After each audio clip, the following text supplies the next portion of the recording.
Hi guys, asanteni sana. Thank you for coming. I know you have very crowded schedules.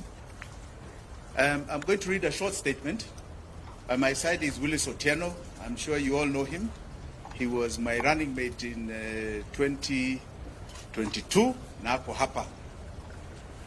Let me proceed.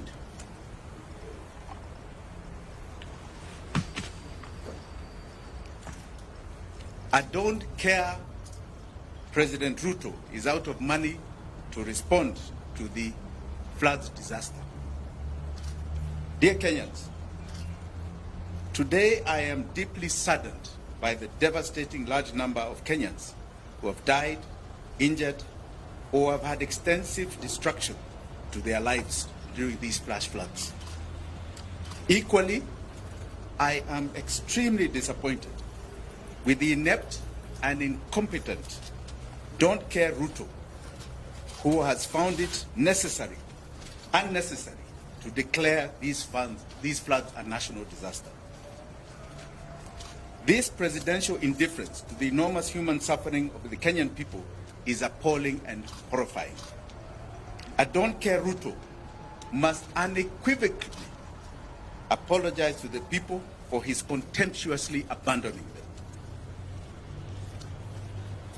On behalf of myself and my family, I would like to extend my heartfelt condolences and sympathy to all the bereaved families and all those adversely affected by this unforgiving disaster. I stand in solidarity with you during this difficult time. Kenyans, in the last more than 72 hours of Kenya Kwanza government in action to set up and coordinate rescue and emergency services across the country, it has exposed a Don't Care Ruto as a government that is financially bankrupt. All Kenyans affected by this horrible disaster are entitled to receive full government assistance. After all, that is why we pay taxes, consistent with their urgent needs and priorities. A legitimate government is responsible for the safety and well-being of its citizens. That is the oath a don't-caring Ruto took to protect life and property.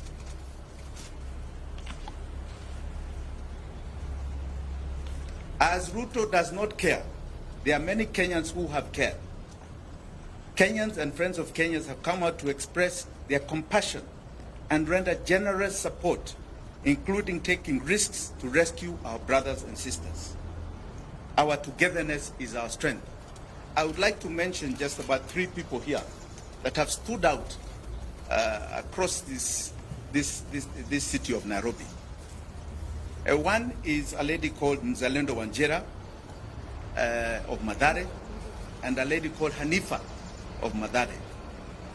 I also, you know, they say the rich also cry in such crises.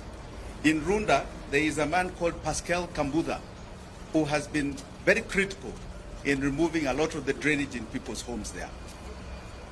These are heroes, and I'm sure many, many heroes from Maimahio to Elwak to Kilifi are going to come out so that you see the true Kenyans that are patriotic. This disaster has demonstrated to Kenyans that our country is not exceptional. God loves us, but we are not necessarily so-called shielded. We are vulnerable and fragile. Our long-standing systemic political failure is sinking this country into the abyss. Further, this disaster has brought forth the crippling effect of our mammoth debt. A Don't Care Ruto can no longer live in denial. This debt is painfully killing this nation. Because of the debt crunch, this country is out of money to meet its even most urgent requirements such as this. Funding our rescue emergency services. You've not even seen the activation of our disaster center because they cannot find the money. We have been humiliated, taking a begging bowl around the world in order to help our people at a time of need. In July 2022, I brought the attention of this nation to a forensic report we did on the public debt heist. We warned that the country is dangerously heading to debt distress with dire consequences. We are now living it. We are now living it. We were labeled alarmist. We've been talking for 2 years. We were labeled alarmist. Today, we are officially a country in debt distress. We are going through what you call a slow fiscal death. Neither raising taxes or borrowing more can resolve our chronic problem. Our country is disastrously sinking, fueled by this crushing debt. We are forced into a choice of servicing enormous debt and odious debt to serving our people. The levels of debt are so staggering. Public debt is estimated at 73.2% of GDP. What is more crucial, and I think you should note this, is that today, as we talk, in 9 months, 83% of our tax revenue is going to the payment of debt. It's going out. Doesn't serve us. It is going out to bad debt. The government has no money to react to our crisis.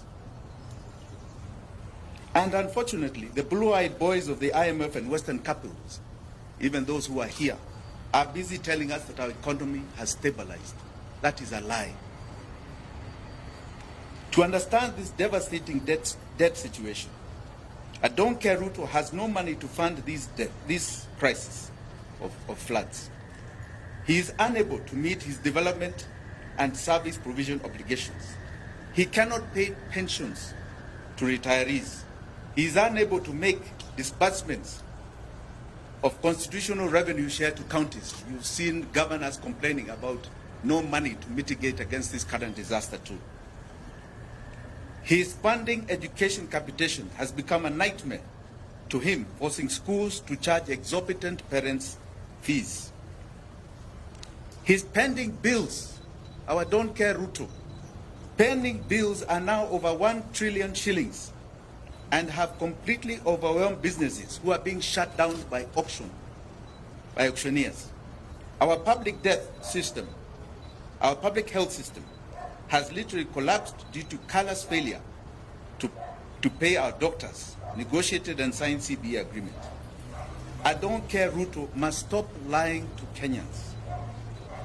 Tomorrow, civil servants and workers are celebrating Labor Day with tears and bleeding hearts because of these crippling tax conditions.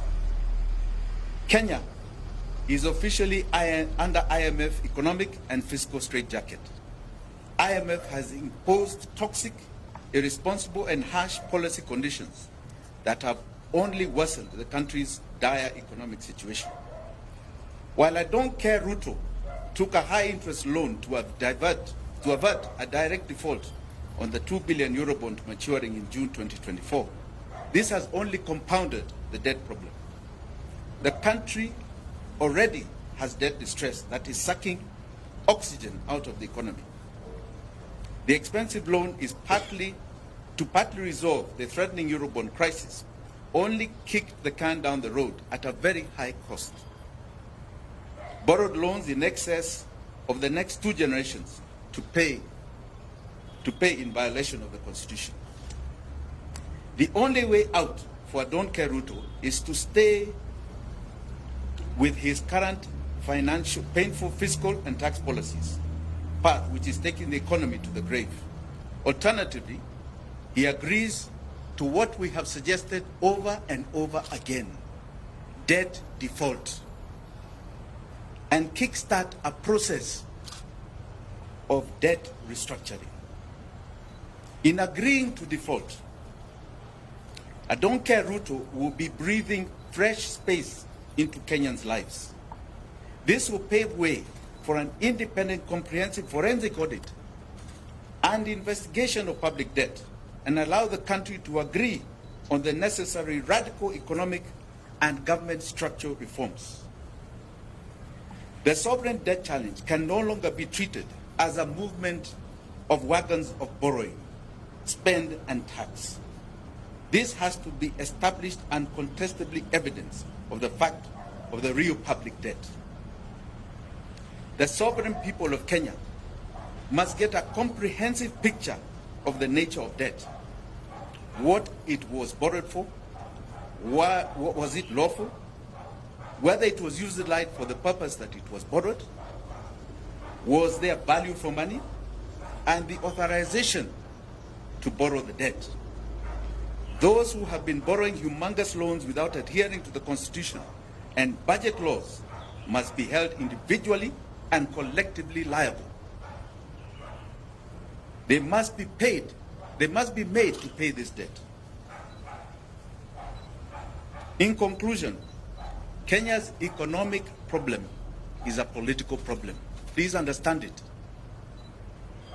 I don't care Ruto is the main problem. He ascended to power through political lying and deceit. He lacks political legitimacy. He has escalated his lying to grabbing. He is lying by grabbing Kenyans' hard-earned incomes through mpende msipende punitive taxation. The gross mishandling of the devastating funds has only confirmed this. He has reached his dead end. Don't care Ruto must go now. Asanteni sana.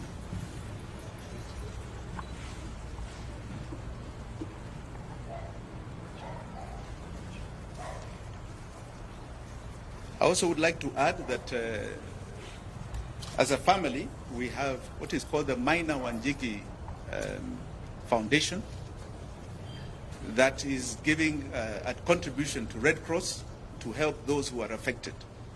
It is a large contribution. We would rather not say it, but we are giving to the Red Cross to help victims of this current disaster. Thank you.